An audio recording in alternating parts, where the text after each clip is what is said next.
Well, hello children. We are now on day 4 of our story time. And we're down to just 5 children here. Almost one adult per child in here. So children, say hello to the many, many children at home watching. Look at the camera. Hello.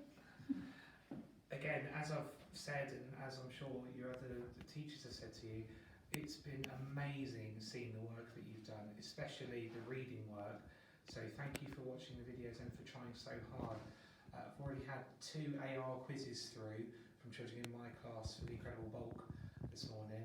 Had some really good questions on there actually. You definitely would have had to be paying attention to be able to pass that quiz, so well done.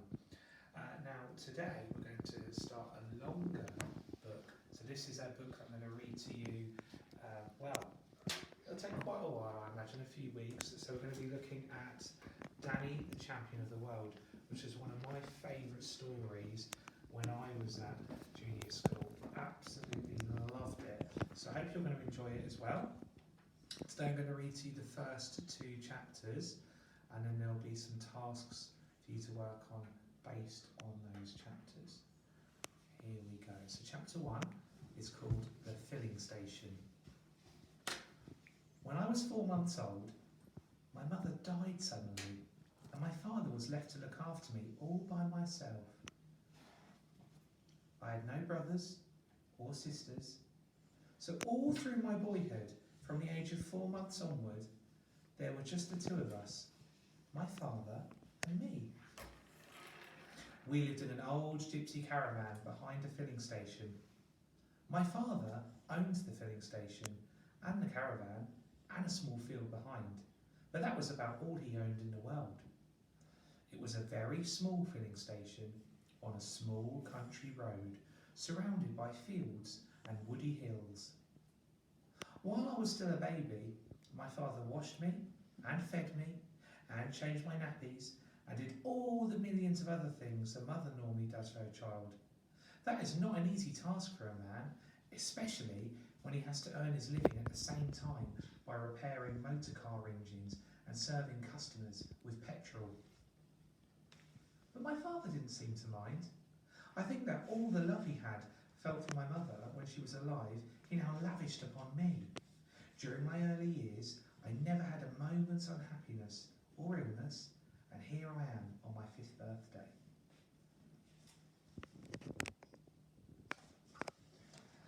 I was now a scruffy little boy, as you can see, with grease and oil all over me.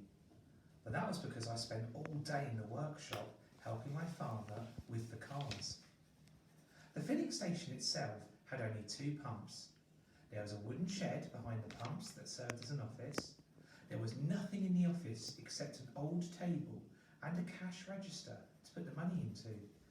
It was one of those where you pressed a button and a bell rang and the drawers shot out with a terrific bang. I used to love that. The square brick building to the right of the office was the workshop. My father built that himself with loving care, and it was the only really solid thing in the place. "We are engineers, you and I," he used to say to me. "We earn our living by repairing engines, and we can't do good work in a rotten workshop." It was a fine workshop, big enough to take 1 car comfortably, and leave plenty of room round the sides for working. It had a telephone so that customers could arrange to bring their cars in for repair. The caravan was our house and our home. It was a real old gypsy wagon with big wheels and fine patterns painted all over it in yellow and red and blue. My father said it was at least 150 years old. Many gypsy children, he said, had been born in it and had grown up within its wooden walls. With a horse to pull it, the old caravan must have wandered for thousands of miles along the roads and lanes of England. But now its wanderings were over, and because the wooden spokes in the wheels were beginning to rot, my father had propped it up underneath with bricks. There was only 1 room in the caravan, and it wasn't much bigger than a fair-sized modern bathroom. It was a narrow room, the shape of the caravan itself, and against the back wall were 2 bunk beds, one above the other. The top one was my father's, the bottom one mine. Although we had electric lights in the workshop, we were not allowed to have them in the caravan. The electricity people said it was unsafe to put wires into something as old and rickety as that. So we got our heat and light in much the same way as the gypsies had done years ago.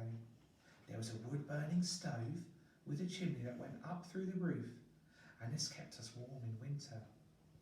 There was a paraffin burner on which to boil a kettle or cook a stew, and there was a paraffin lamp hanging from the ceiling. When I needed a bath, my father would heat a kettle of water and pour it into a basin. Then he would strip me naked and scrub me all over standing up. This, I think, got me just as clean as if I were washed in a bath. Probably cleaner, because I didn't finish up sitting in my own dirty water.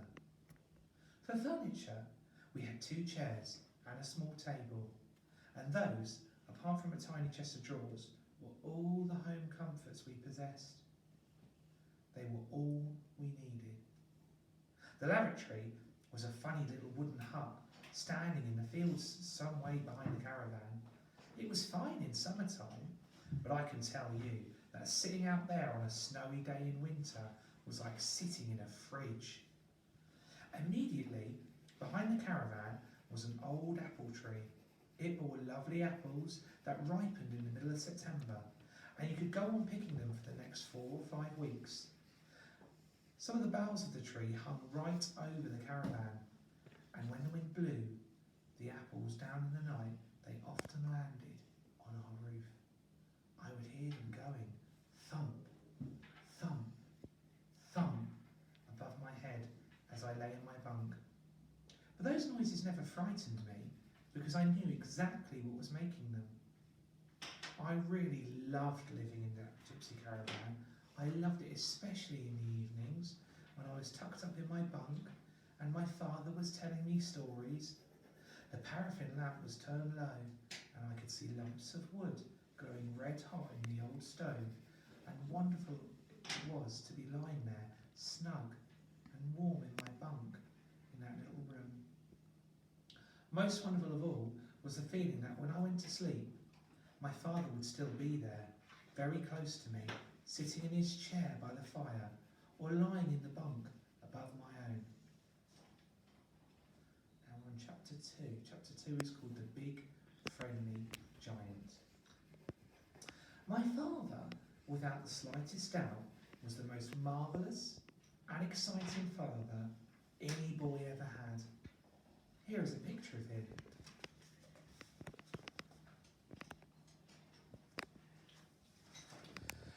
You might think, if you didn't know him well, that he was a stern and serious man. He wasn't. He was actually a wildly funny person. What made him appear so serious was the fact that he never smiled with his mouth. He did it all with his eyes. He had brilliant blue eyes, and when he thought of something funny, his eyes would flash. And if you looked carefully, you could actually see a tiny little golden spark dancing in the middle of each eye. But the mouth never moved. I was glad my father was an eye smiler.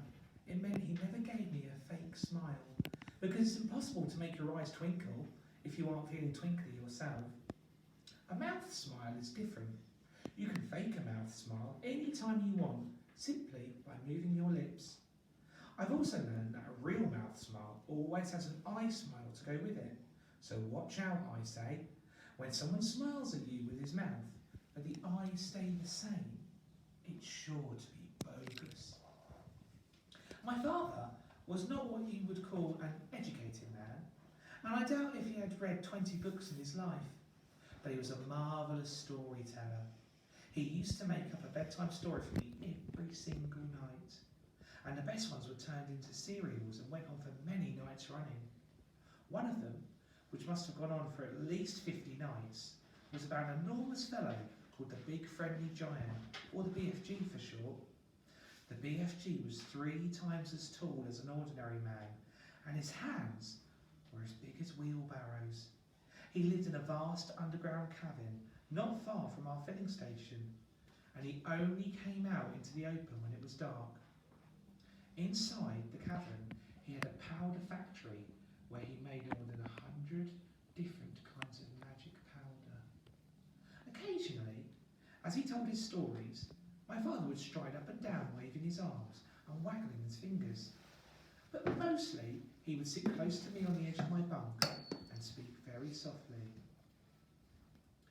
The big friendly giant makes his magic powders out of the dreams that children dream when they are asleep, he said.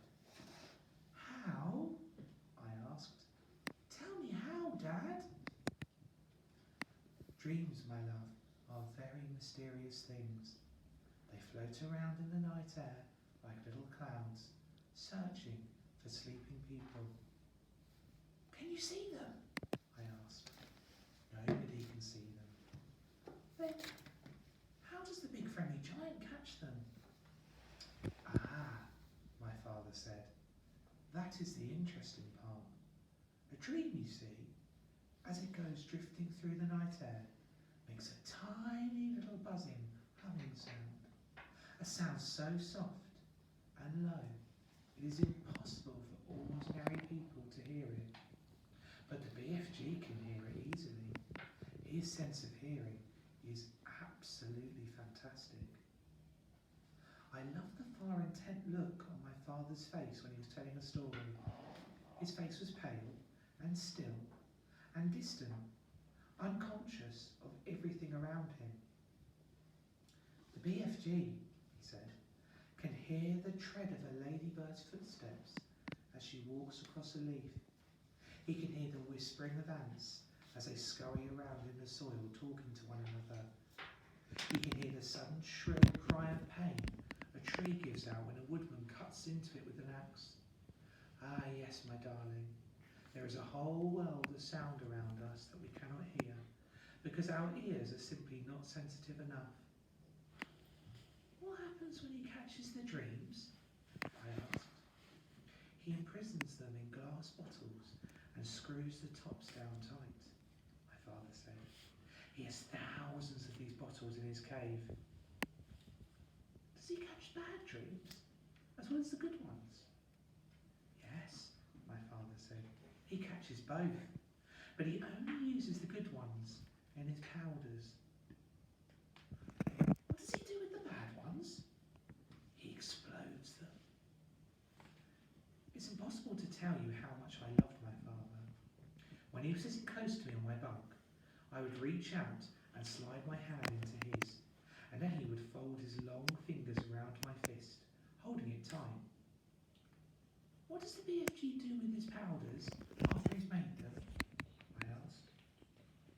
In the dead of night, my father said, he goes prowling through the villages, searching for houses where children are asleep. Because of his great height, he can reach windows that are 1 and even 2 flights up.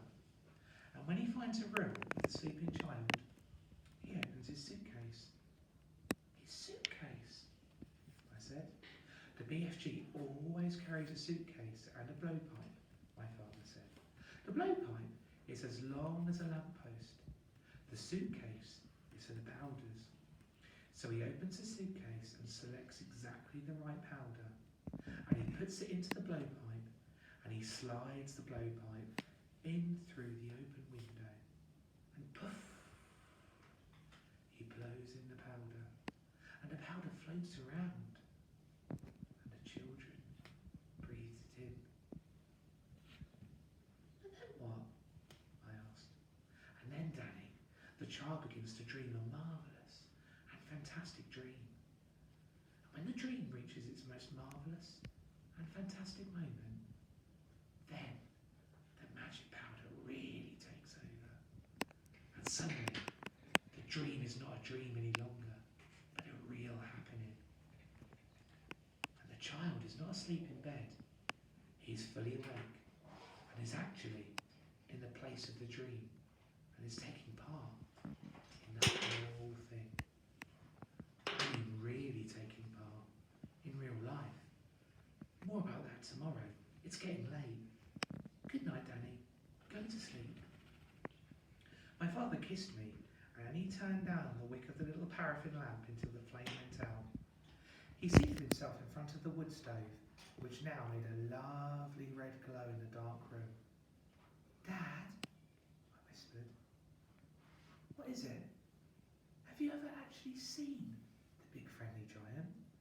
"Once," my father said. "Only once?" "You did? Where?" "I was out behind the caravan," my father said, "and it was a clear moonlit night, and I happened to look up, and suddenly I saw this tremendous tall person running along the crest of the hill. He had a queer, long-striding, lolloping gait, and his black cloak was streaming out behind him, like the wings of a bird. There was a big suitcase in one hand, and a blowpipe in the other, and when he came to the high hawthorn hedge at the end of the field, he just strode over it as though it wasn't there." "Were you frightened, Dad?" "No," my father said. "It was thrilling to see him, and a little eerie, but I wasn't frightened.